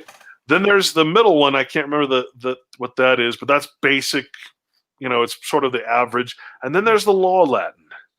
The Law Latin is this sort of secret society, if you will, that controls the words, the concepts, and everything in the legal realm is based on words.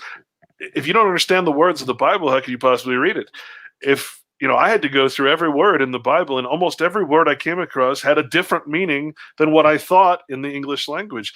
Because what they do, the way they keep the knowledge hidden while at the same time providing it to you in again, Bibles on every shelf, every hotel, etc. All you have to do is control the language. That's been a known thing from the how to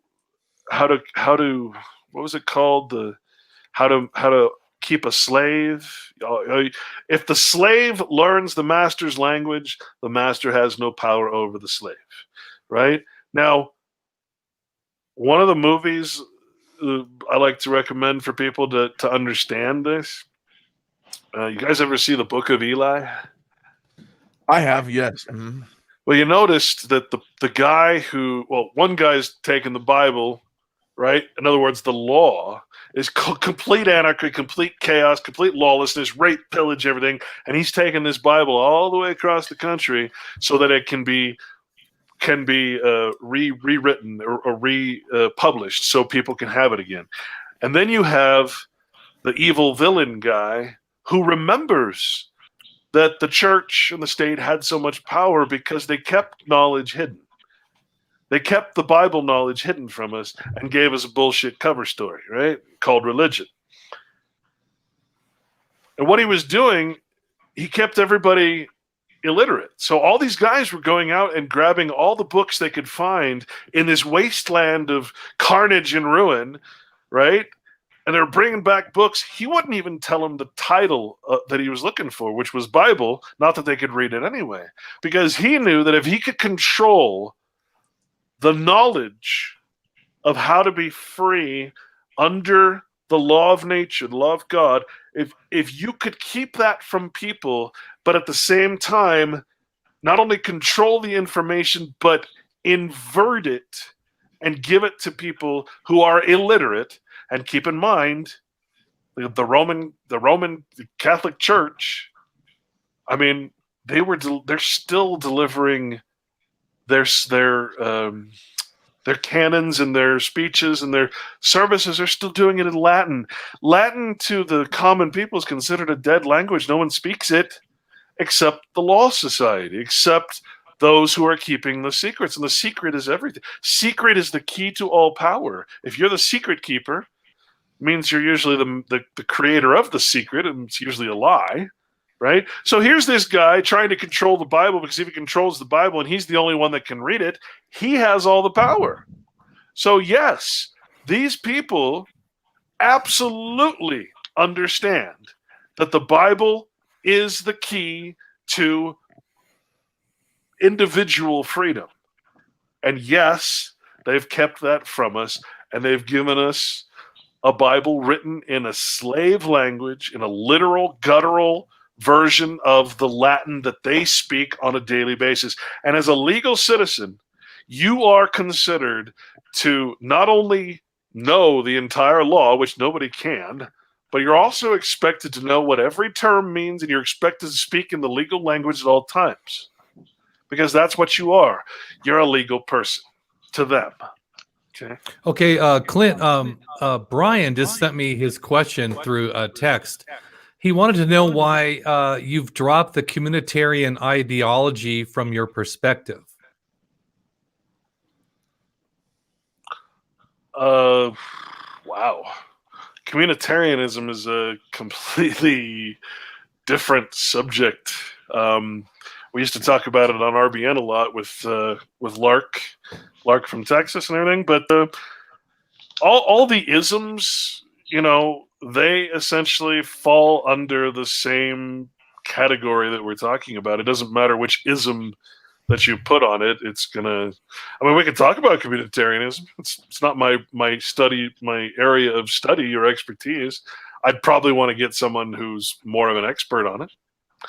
But honestly, I came across the word scientism with this recent documentary, and to me, it includes all of those isms in that particular word. It's like the religion of science, where you no longer have to prove anything scientifically. You believe it because the consensus says it's so.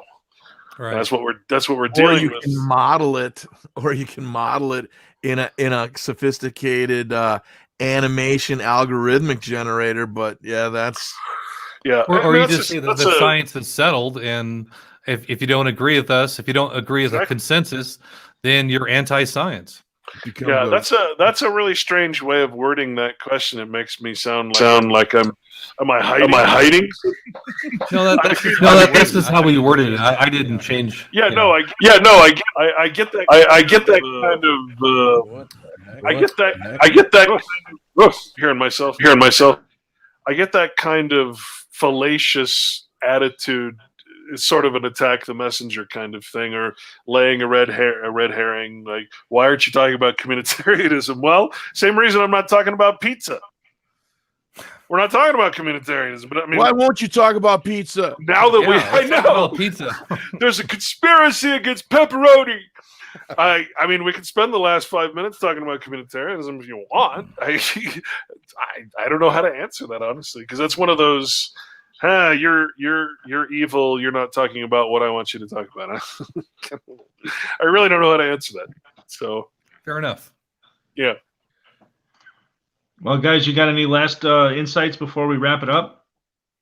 I like onions and mushrooms on my pizza.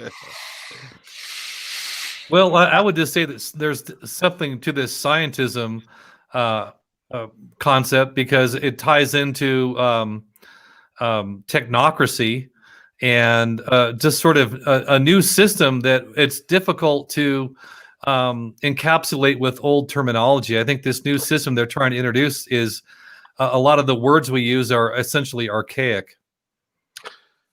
Yeah.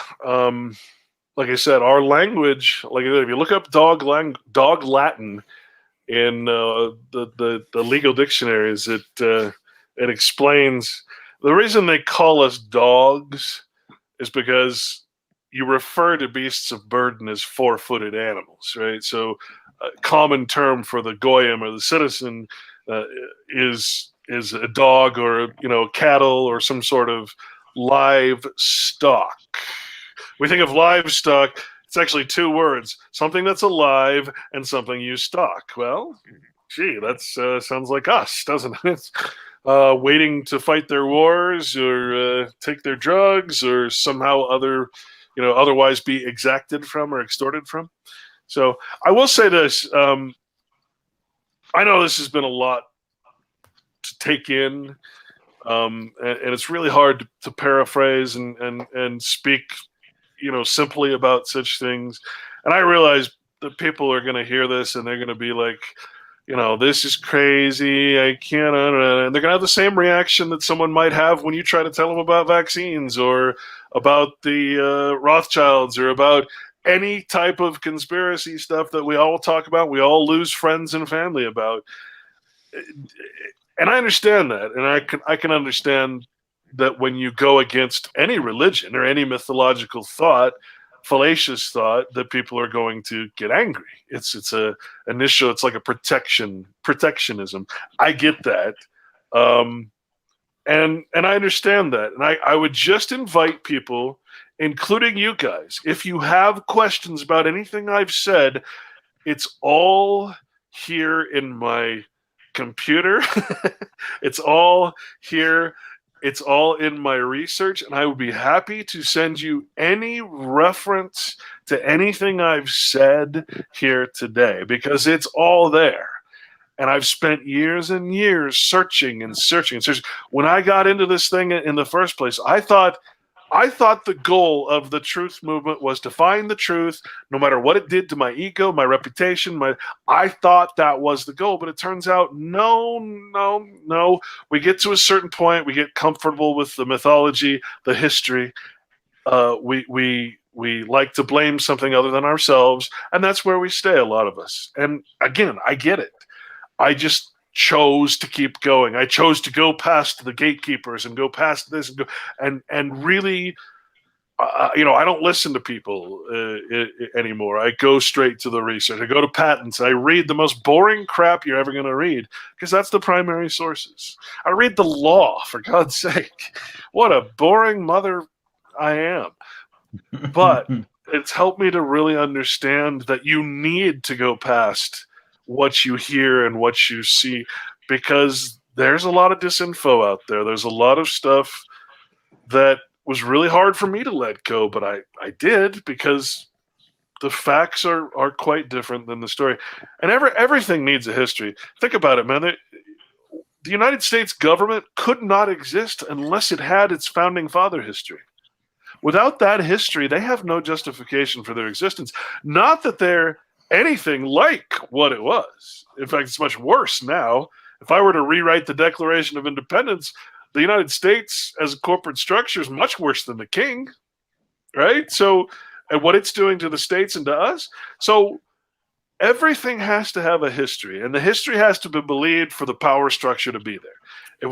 If we stop believing that because some men in the past created this document and from it came all of our rights somehow, then they're going to lose a lot of the power that they have. If we start being self-responsible and self-governing, which is what the Bible teaches, never accept their flattering titles and their persons and their names and all that stuff.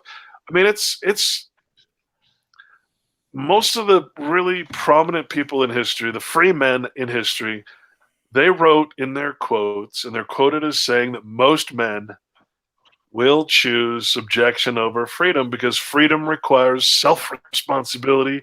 It requires complete, you must always make a choice, a moral choice. You must always be on the guard. It's so much easier just to be a slave. You release people from prison. They're like, I don't know how to survive. I want to go back to prison. It's so much easier. I can just sit around all day.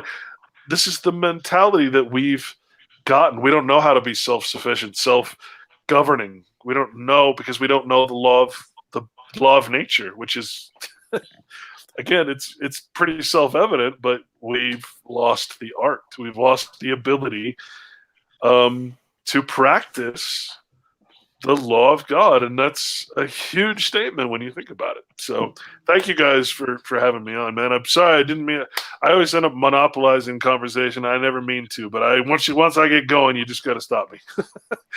Oh, it's all good, man. Good. I'm glad you came in. Fascinating. I need to watch your documentaries and read your website more. It's just it's unlike much of what I've come to know, but I'm open. Clearly something is going on. So it's all right. And how long can we keep going like this, talking about it and never acting? Right. It's so scary to talk about acting, and even though they say that we could, that if your government's not working, you have the right to create a new government, right? But we're all scared to say, hey, it's time for action. It's time to. We can't solve the problem from within, so we really need to go to international law and solve it from without. That's what they did when they made the Declaration of Independence, right? They were appealing to the international law. It was nothing special. Even George Washington said the Declaration was just the thought of the time. It wasn't anything special. But they used it as an appeal to say, hey, what the king is doing is bad. We need independence. Well, we're at that same place now. And if you compare the grievances of the Declaration of Independence to the grievances we would have against the United States, you'll find they're 10 times worse now than they ever were. Standing army, we're under martial law. We don't even know it. The law of emergency or the law of war. Everything we're forced to use the United States script or money instead of printing our own. Everything is the same as it was when we supposedly declared independence. So I don't know what to say to that except... Yeah. Well, Clint, I'd just like to say it was nice to meet you. Good talking with you. And I think it's time that we have to start creating our own reality, our own institutions, because the system we're under now is beyond repair. There's no political solution to it. And it's time for people to accept that and to start to create something new. Great point, Dave. Yeah.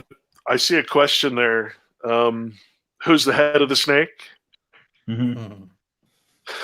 And I would say it doesn't matter, because if you're looking at that pyramid of the power, you got the little elite on top, and then you've got this, and then you got us right in the middle. We're all the middle class. You got to look at what's under us, which is everything we hunt, all the people that have to remain poor so that we can remain middle class.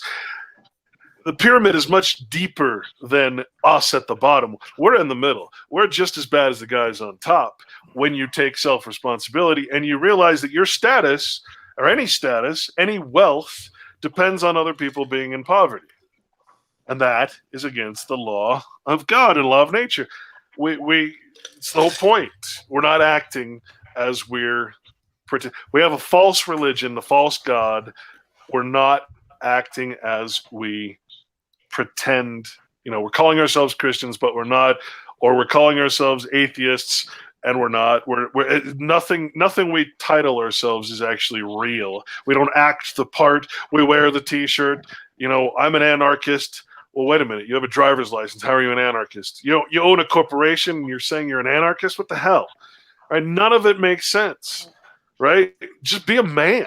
That's all you really – be a spiritually driven man. And if enough of us wake up to just that, I think we can at least come together and start over or something. I mean – but we're all afraid to even speak of the unforgivable, the forbidden concept of what this whole country is founded on, which was fighting against tyranny. We're afraid of that now. We're not men. We're cowards. That's the problem, because we don't have this higher power, this higher authority on our side. We gave that up, and we take, government is our god now. That's no joke. The illusion of safety is often the alibi of tyrants. Good way to end it. Right on. Well, man, this has been an enlightening chat, and I hope you'll come back by here soon. And, man, it's truly my pleasure to have you on. Thanks for coming by. Thank you, guys. Really good to meet y'all. Yeah, great to meet likewise. you. Have a great weekend. Thanks, Clint. All right, man. Take it easy. Guys, take care.